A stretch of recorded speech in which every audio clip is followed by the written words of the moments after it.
দুইজনে কম্পিটিশন শুরু করলে। ইমাম হাসান বলছে আমার লেখা ভালো, আর ইমাম হোসেন বলছে আমার লেখা ভালো। তো ইমাম হাসান বলছে ভাই তুমি তো তোমার ভালো বলছো, আমি আমার ভালো বলছি, তবে চলো বিচার নিয়ে যাব মার কাছে, মা যেটা ভালো বলবে সেটাই ফাইনাল। চলো তাহলে, ছোট্ট ইমাম হোসেনও কম নেই, চলো মার কাছে যাব। ইনারা দুজন সিলট দুইখানা নিয়ে মার কাছে হাজির, রেখে দিয়েছেন সিলট খানা। দোনো ছেলে বলছেন মা গো আজকে একটা কথা বলবো মা। বললো কি কথা? বলছেন মা গো এটা আমার লেখা, আর এটা হলো আমার ভাই হোসেনের লেখা। মা গো একটু বলে দিন মা কোনটা লেখা ভালো, কোনটা লেখা ভালো বলে দিন। আমাদের মতো মা যদি হইতো তো 1 সেকেন্ডের মধ্যে উত্তর দিয়ে দিত, বলে দিত বড় বেটা লেখা ভালো, নচে ছোট্ট বেটার লেখা ভালো। কে কষ্ট পাবে কে দুঃখ পাবে এগুলো দেখার দরকার নাই। কিন্তু ফাতেমাতুজ জাহরা, নবী নন্দিনী ফাতেমা, বিচার কি করে করবেন? ফাতেমাতুজ জাহরা একবার ইমাম হাসানের দিকে দেখছেন, একবার ইমাম হোসেনের দিকে দেখছেন। মা ফাতেমা ভাবছেন আল্লাহ গো আমি যদি বলি ইমাম হাসানের লেখা ভালো তবে ইমাম হোসেন কষ্ট পাবে, আর যদি বলে দি ইমাম হোসেনের লেখা ভালো তবে ইমাম হাসান কষ্ট পাবে। আল্লাহ আমি মা কোনো ছেলেকে কষ্ট দিব না, কোনো ছেলেকে কষ্ট দিব না। ফাতেমা বলছে বেটারে তোমরা যে প্রশ্ন করেছো আর উত্তর আমার কাছে নেই। তো দোনো ছেলে বলছে মা ওই কত শক্ত প্রশ্ন করেছি আর উত্তর নেই, তাহলে কি করব? বলছে যাও বেটা আর প্রশ্নের উত্তর তোমার আব্বার কাছে যাও, তোমার আব্বা দিতে পারবে। এরা দুইজন বেটা ভাবছে যে চলো তাহলে, মা যখন পালো তো বাপের কাছে যাই। আবার দুইখানা সিলট নিয়ে বাপের কাছে পৌঁছা গেল, গিয়ে বলছেন আব্বা গো এই যে আমাদের লেখা, এটা আমার লেখা, এটা হলো আমার ছোট্ট ভাইয়ের লেখা, বলে দিন আব্বা কোনটা লেখা ভালো। সেরে খোদালি বলছে বেটারে আগে বলো তুমি কি তোমার মার কাছে গিয়েছিলে? দোনো ছেলে বলছেন আব্বা গো মার কাছে গিয়েছিলাম, মা বলতে পারেনি, আপনার কাছে পাঠিয়েছেন। আলী বুঝা গেল ফাতেমা যখন বলল না আমি ওই প্রশ্নের উত্তর খানা বলবো না। আলীও তো দেখছে দুটো বেটাকে, যদি বলি বড় বেটার লেখা ভালো তো ছোট্ট বেটা কষ্ট পাবে, আর ছোট্ট বেটার লেখা ভালো বলে তো বড় বেটা কষ্ট পাবেন না, কোনো বেটাকে দুঃখ দিব না। সেরে খোদ আলী বলছে বেটা রে এই প্রশ্নের উত্তর আমিও পারবো না বেটা। আব্বা এটা কেমন কথা, কার কাছে যাব? বলে যা বেটা এই প্রশ্নের উত্তর একজনই দিতে পারবে, ওই দরবার থেকে ঘুরে আসবে না, সেটা হইল তোমার নানা নবী মুস্তাফা। জোরে বলুন সুবহানাল্লাহ। আচ্ছা বলুন তো ভাই আমার নবী সমস্ত প্রশ্নের উত্তর দিতে পারবে কি পারবে না? একটু জোরে বলুন। এমন কোন প্রশ্ন নাই যে আমার নবীর উত্তর নাই। দোনো নাতি গুটি গুটি পায়ে নানার কাছে হাজির। নানা গো নানা কি হলো? বলে নানাকে এই যে আমরা দুটা প্রশ্ন, একটা প্রশ্ন নিয়ে আসলাম। কিসের প্রশ্ন বলো? বলে নানা গো মার কাছে গেলাম, মাও বলতে পারলো না, আব্বার কাছে গেলাম, আব্বাও বলতে পারলো না, আপনার কাছে আসলাম আপনি বলে দেন কি হলো? বলছে নানা গো এই যে দুইখানা সিলটে লিখেছি, আপনি বলে দেন কোনটা লেখা ভালো। আমার নবী চিন্তা করছে এখন বিচার করব তো করব কি করে? এখন যদি বলে দিই আমার বড় নাতির লেখা ভালো তবে ছোট্ট নাতি কষ্ট পাবে, আর বলি ছোট্ট নাতির লেখা ভালো তবে বড় নাতি কষ্ট পাবে, আমি উত্তর দিব কেমন করে? হায় রে আমার নবী মাথাটা নিচু করে আছেন, আমার আল্লাহর অর্ডার হয়ে গেল। আল্লাহ বলে জিবরাইল দেরি করো না, 3টা গুলি নিয়ে চলে যাও, আমার নবীকে নিয়ে দিয়ে দাও, আর আমার নবীকে বলে দাও দুইখানা সিলট নিচে রাখবে আর 3টা গলি ওপরে চালিয়ে দিবে, যার সিলটে 2টা পড়বে তার লেখা ভালো, আর যার সিলটে 1টা পড়বে তার লেখা মন্দ। এই কথা বলে জিবরাইল 3টা গুলি নিয়ে আমার নবী দরবারে হাজির হয়ে গেল। বলছেন ইয়া রাসূলুল্লাহ এই যে তিনটা গুলি আপনি নিন উপরে চালিয়ে দিন যার সিলটে দুটা পড়বে আপনি বলে দিন ওই নাতির লেখা ভালো যার একটা পড়বে ওই নাতির লেখা ভালো নাই এই কথা বলে জিবরাইল চলে গেছেন আমার নবী দোনো নাতিকে কাছে ডাকলো নাতি তোমাদের উত্তর চলে আসো চলে আসলো না না উত্তর কই বলছে আচ্ছা বলো আমার হাতে কয়টা গুলি আছে দোনো নাতি দেখছে তিনটা আছে বলে সিলট কয়খান বলো দুইখান আমি এখন উপরে চালাবো যার সিলটে দুটা পড়বে ওর লেখা ভালো ইমাম হাসান বলছে ভাই হোসেন রে আমি জানি আমার সিলটে দুটা পড়বে আর ইমাম হোসেন বলছে ভুল করে নয় আমার সিলটে দুটা পড়বে ইনারা কম্পিটিশন শুরু করেছে না আমার নবী পাক তিনটা গুলিকে উপরে চালিয়ে দিয়েছেন বাবা যেমনই চালিয়েছেন ইমাম হাসান দেখছে আর বলছে গুলি রে আমার সিলটে দুটা চলে আর ইমাম হোসেন ওদিক থেকে বলছে আমার সিলটে দুটাই গুলি কোন দিকে যাবে দেখা গেল বাবা গো একটা গুলি ইমাম হাসানের সিলটে পড়েছে আর একটা গুলি ইমাম হোসেনের সিলটে পড়েছে আচ্ছা বলুন তো ভাই কটা গুলি চালিয়েছিল জোরে বলুন দুটা গুলি দুটা সিলটে পড়েছে একটা গুলি কোথায় গেল তাকিয়ে দেখছে একটা গুলি ওপরে বান বান করে ঘুরছে কোন দিকে পড়ে না ইমাম হাসান বলছে গুলি রে তোকে ঘুরতে হবে না আমার সিলটে ইমাম হোসেন বলছে খবরদার যাবি না আমার সিলটে গুলিও বেচারা চিন্তা করছে কোন দিকে যাব এখন যদি ইমাম হাসানের সিলটে চলে যায় ইমাম হোসেন কষ্ট পাবে আর ইমাম হোসেন যদি কষ্ট পায় নবী নারাজ হয়ে যাবে ওই গুলি উপরে ঘুরতেছে কোন দিকে পড়ে না বাবা গো আমার আল্লাহর অর্ডার হয়ে গেল বললো যাও যাও ওইটা গুলিকে যেই গুলিটা ঘুরতেছে ওই গুলিকে তুমি দুই খণ্ড করে দাও বাবা গো জিবরাইল পৌঁছে গেল যেই গুলিটা ঘুরতেছিল ওই গুলিটাকে দুই খণ্ড করে দিয়েছে না যেমন দুই খণ্ড করা হলো অর্ধেকটা ইমাম হাসানের সিলটে আর অর্ধেকটা ইমাম হোসেনের সিলটে আমার নবী বলছেন নাতিরা এই যে দেখালাও দেড়খানা করে গুলি তোমাদের সিলটে তাতে বুঝালাও তোমাদের দুইজনারই লেখা একই সমান জোরে বলুন এই জন্য তো কবি লিখেছেন বাবা কম্পিটিশন চলছে দেখো হাতের লেখা লেখি আরে কাহার হাতের লেখা ভালো মা বলো না দেখি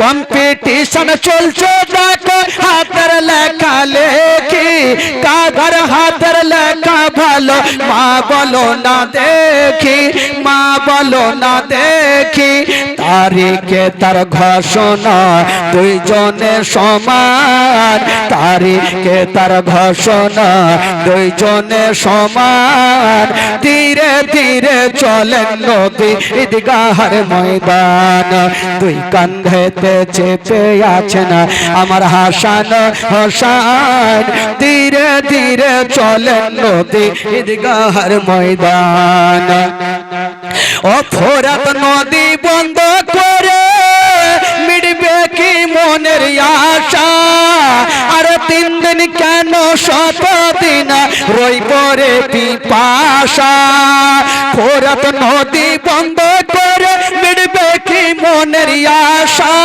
3 দিন কেন 7 দিন রই পরে পিপাসা রই পরে পিপাসা কারবালাতে শহীদ হইয়া কারবালাতে শহীদ হইয়া বাঁচাবো ঈমান ধীরে ধীরে চলেন নবী ঈদগাহের ময়দান ও ধীরে ধীরে চলেন নবী ঈদগাহের ময়দান দুই কাঁধেতে চেপে আছেন আমার হাসান হোসেন ধীরে ধীরে চলেন নবী ঈদগাহের ময়দান আল্লাহুম্মা সাল্লি আলা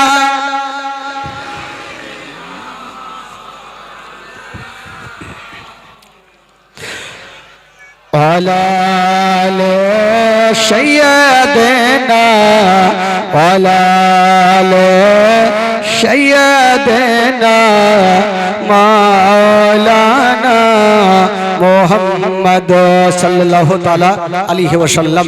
एक बार मोहब्बते बोलुन तो सुबहानाल्लाह, একটু জোরে বলুন সুবহানাল্লাহ। যারা নবীকে ভালোবাসে দুই হাত তুলে বলুন তো সুবহানাল্লাহ, জোরে বলুন ইয়া রাসূলুল্লাহ। বাপ রে কত টাটকা হয়ে আছেন মাশাআল্লাহ, এরকম থাকেন ভালো লাগে ভাই। এবার আসুন ঘটনার দিকে আসুন। আগে বললাম যখন দোনো নাতিকে আমার নবী এত ভালোবাসতেন, কোনোদিন কষ্ট দিতেন না। একদিন दोनों बेटा माँ फातेमातु जहरार काछे आছেন, বসে আছেন। মা গো একটু শুনেন খালা। মা ফাতেমাতু জাহরা জায়নামাজ নিয়ে জায়নামাজ শুধু বিছিয়েছে, আর যেমনই বিছিয়েছেন দোনো বেটা গিয়ে জায়নামাজে বসে গেলেন। আচ্ছা বলুন তো ভাই, জায়নামাজ কিসের জন্য বিছাই গো? একটু জোরে বলুন। নামাজ পড়ার জন্য, ইবাদত করার জন্য জায়নামাজ বিছিয়েছেন, দোনো ছেলে গিয়ে বসে গেলেন। মা ফাতেমা জিজ্ঞেস করছেন, হারে বেটা এই জায়নামাজ বিছালাম খেলার জন্য না? দোনো বেটা উত্তর করছেন মাকে, মা গো আমরাও জানি এই জায়নামাজ খেলার জন্য না। হারে বেটা যখন তোরা জানিস তো কেন বসলি? বলে মা আমরা জানি এই জায়নামাজ খেলার জন্য না, এই জায়নামাজ হলো ইবাদত করার জন্য। জোরে বলুন সুবহানাল্লাহ। তো বলছে বেটা তোরা জানিস ইবাদত করার জন্য, তবে খেলার জন্য কেন বসলি? দোনো ছেলে বলছেন মা গো আজকে জায়নামাজে বসলাম একটা কারণ আছে মা। কারণটা কি?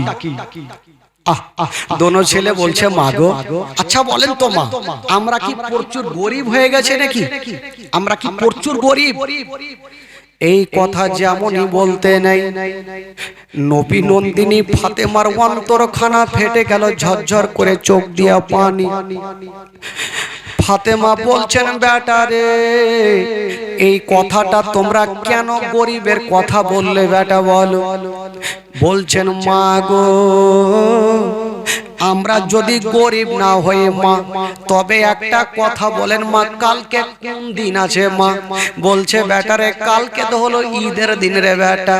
বলছে মা গো আমরা এত গরিব মা, আমরা চতুর্দিকে তাকিয়ে দেখছি মা সবাই নতুন নতুন জামা পরিধান করেছে মা, কিন্তু আমরা নবীর নামাশা আমরা এখন পর্যন্ত আমরা নতুন জামা পেলাম না। হায় রে নবী নন্দিনী ফাতেমা দোনো বেটাকে মুখে লাগায়া বাবা গো গালে মুখে চুমা খাচ্ছেন, আর ঝরঝর করে কাঁদছেন। বলছে বেটা রে বেটা তোমরা চিন্তা করো না, তবে বাবা একটা কথা বলেন, আজকাল যখন ঈদের টাইম আসে দেখবেন এক মাস আগে আমরা প্রত্যেক সন্তানের জন্য নতুন পোশাক তৈরি করে দিই, বাবা খরিদ করে নি। কিন্তু নবীর নামাজা দোনো নাতি বলছে মা গো কালকে ঈদের নামাজ মা, আর আমরা কি নতুন পোশাক পাবো না মা? যেমন এই কথা বলা নবী নন্দিনী ফাতেমা বলছে বেটা রে তোমরা চিন্তা করিও না বেটা, আমি কথা দিলাম রে বেটা কালকে ঈদের নামাজের আগে আগে তোমাদের নতুন জামা তৈরি হবে বেটা। দোনো ছেলে বলছেন মা গো এমন কোন টেলার আছে বা ইয়া তো এমার্জেন্সি কে পোশাক বানিয়ে দিবে মা? বলছেন বেটা রে চিন্তা করো না, আমি বলেছি বেটা যেমন করে হোক তোমাদের পোশাকটা দিব বেটা। মা গো শুনেন মা প্রত্যেকের চোখ দিয়ে পানি ঝরবে মা। এই ঘটনা যখন আমি বইয়ে পড়েছিলাম নিজের চোখের পানি ধরে রাখতে পারিনি ভাই। শুনেন আজকে ঘটনা, দোনো ছেলেকে মা বলছে বেটা রে তোমরা আমাকে বলো আমাকে কতটা বিশ্বাস করো। দোনো ছেলে বলছে মা গো আমরা সবচাইতে বেশি বিশ্বাস করি। তবে বলছেন বেটা রে যাও বেটা যাও, আমি কথা দিলাম কালকে ঈদের নামাজের আগে আগে তোমাদের নতুন পোশাক তৈরি হবে। যেমন এই কথা বলা বাবা গো দোনো ছেলে হাসতে হাসতে জঙ্গলের দিকে চলে গেছেন।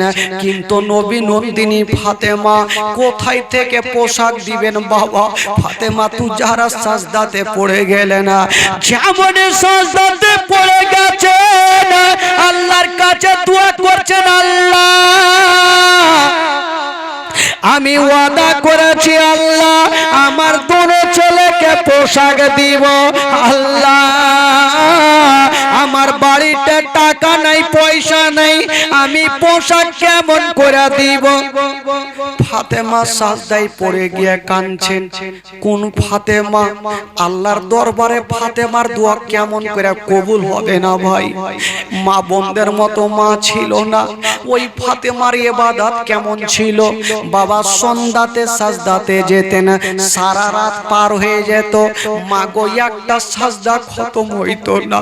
ওই ফাতেমা আজকে সাজদাতে পড়ে কাঁদছেন, আল্লাহ আল্লাহ গো আল্লাহ তুমি পোশাকের ব্যবস্থা করে দাও। আল্লাহ আজকে যদি আমার দোনো ছেলেকে পোশাক দিতে না পারি আমাকে মা বলে তারা বিশ্বাস করবে না। আল্লাহ নবী নন্দিনী ফাতেমা কাঁদছে, আমার আল্লাহ দোয়া কবুল করেছে। আল্লাহ বলছে জিবরাইল তাড়াতাড়ি করে যাও, আমার হাবিবের বেটি ফাতেমা আজকে ঝরঝর করে সাজদাতে পড়ে কাঁদছে, তুমি যাও। আল্লাহ গো কোথায় যাব? বলে জান্নাত থেকে দুটা সাদা রঙের পোশাক নিয়ে এলাও আর আমার হাবিবের বেটি ফাতেমাকে দিয়ে দাও। জিবরিল আমিন ফেরেশতা জান্নাতে গেল আর দুটা সাদা রঙের পোশাক নিয়ে নবীর বেটি ফাতেমার দরজাতে এসে ডাক দিচ্ছেন, ফাতেমা তুমি দরজা খোলো। হায় রে ফাতেমা বাবা গো সঙ্গে সঙ্গে যেমনই দরজা খুলবে জিজ্ঞেস করছে, আচ্ছা বলো কে আছো, কেন দরজা খুলবো? জিবরাইল বলছেন, আল্লাহ গো আমি পরিচয় কেমন করে দিব? পরিচয় আমার দিব না।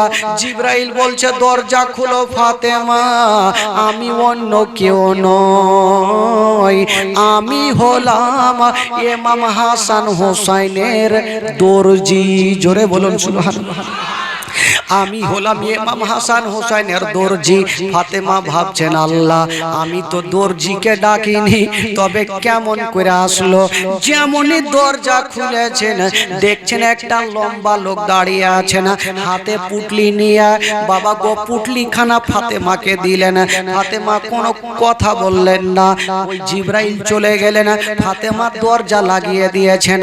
ওই ফাতেমা ভাবছে তো একবার পুটলি খানা খুলে দেখি, বিসমিল্লাহ বলে যেমনই পুটলি খানা খুলে দেখছেন বাবা পুটলির মধ্যে অন্য কিছু ছিল না, দুটা জান্নাতি সাদা রঙের পোশাক ছিল।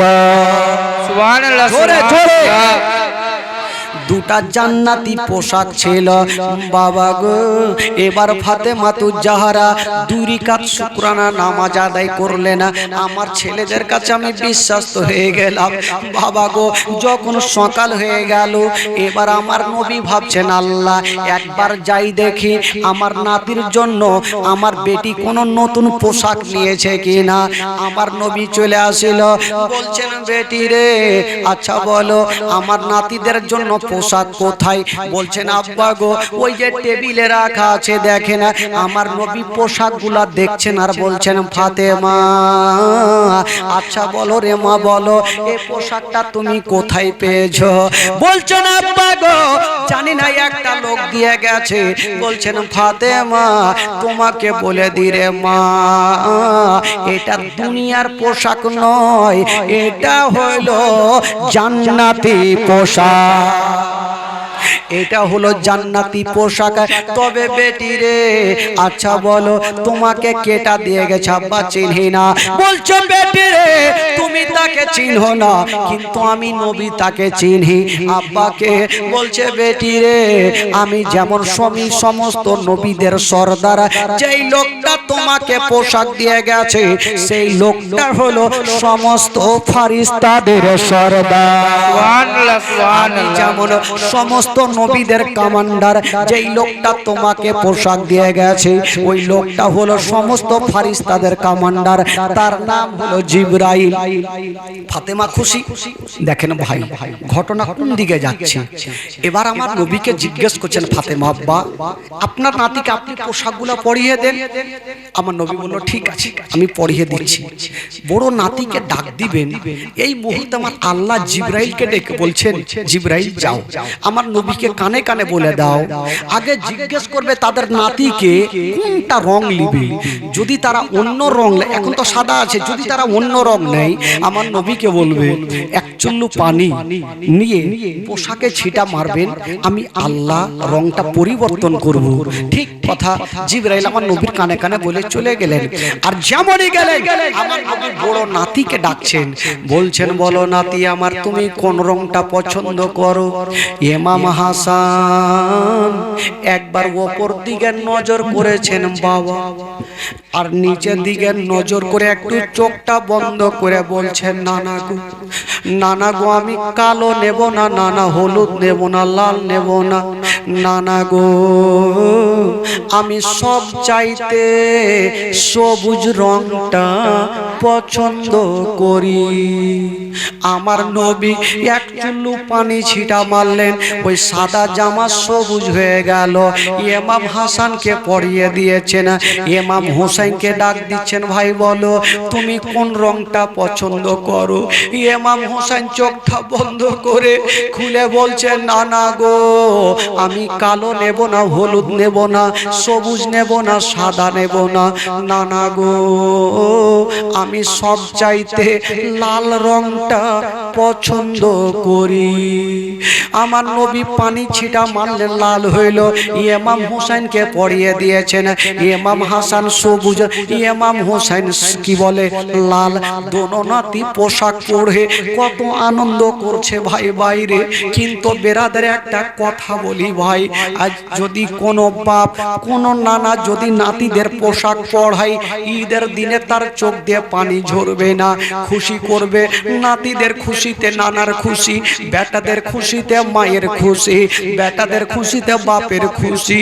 বাবা গো সেদিন আমার নবী যেমন ঈদের নামাজের দিনে বাবা গো কি বলে ঈদের দিন যেমনই পোশাক পরিয়েছেন নতুন, দোনো নাতি কত আনন্দ করছে। কিন্তু আমার নবী আনন্দ করলেন না, আমার নবীর চোখ দিয়ে যেন ঝরঝর করে পানি ঝরতে লাগে। নবী নন্দিনী ফাতেমা বলছেন আব্বা গো, আব্বা গো এই খুশির দিনে আপনি কেন কাঁদলেন আব্বা? আজকে আপনি খুশি হতেন আব্বা, কিন্তু কেন আপনি কাঁদতে লাগলেন আব্বা?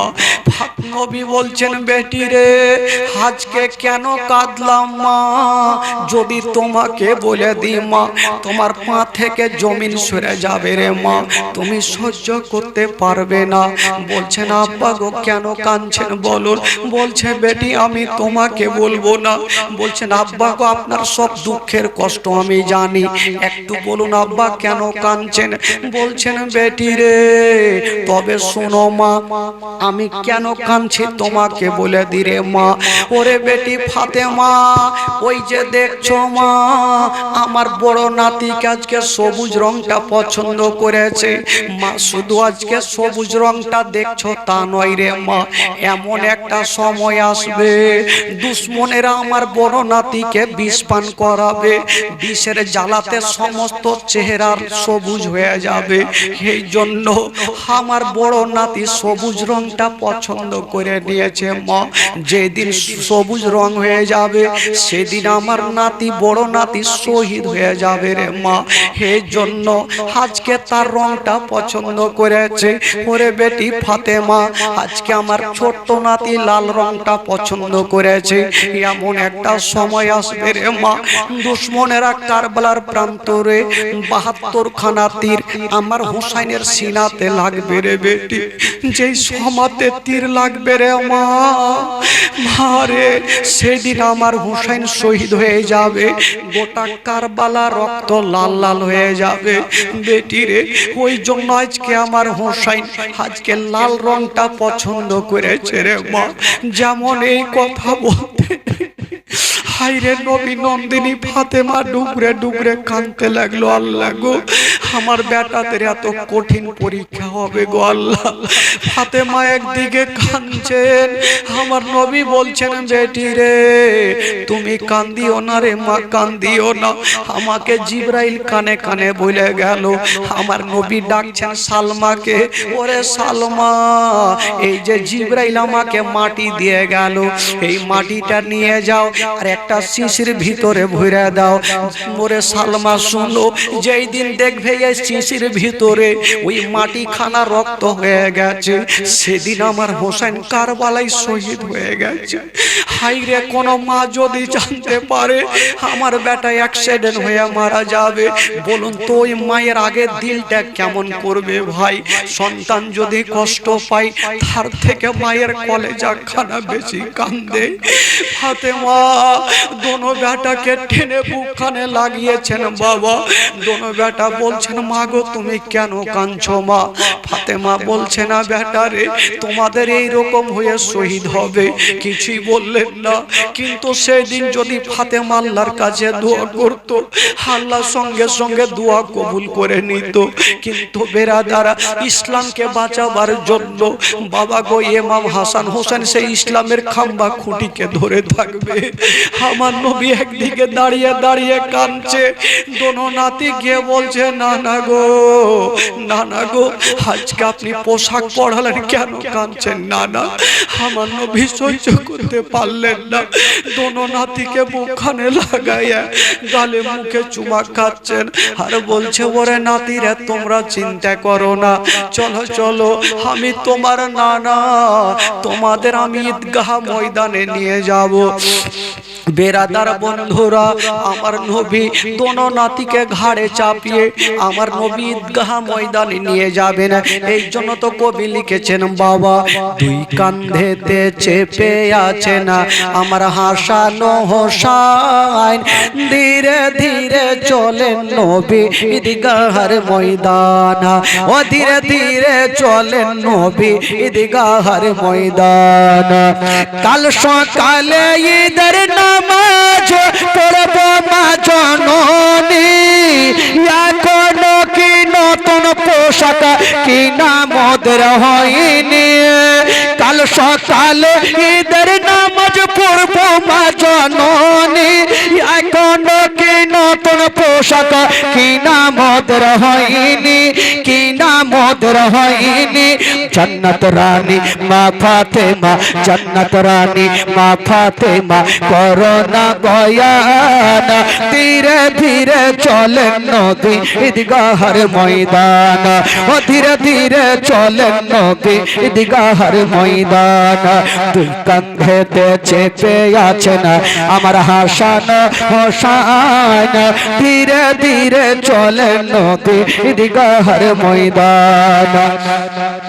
ও পিতায় আমার শেরে খোদা, মাতা জন্নত রানী, আরে নানা আমার কমলি ওয়ালা মক্কি ও মাদানী। জোরে বলুন।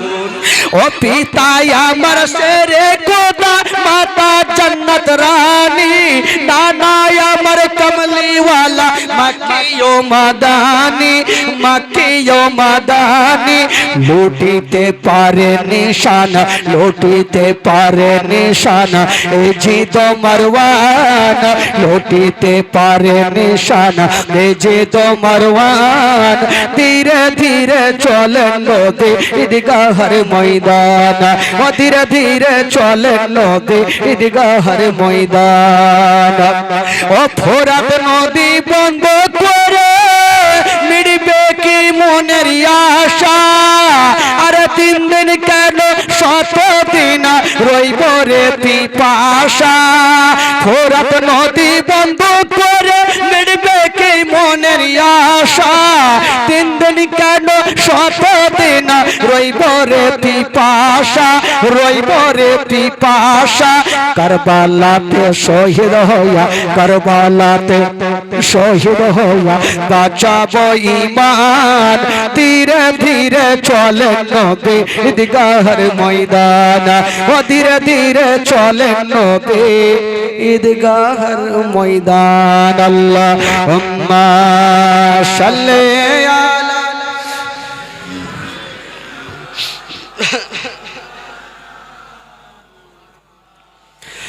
وعلى آل سيدنا وعلى آل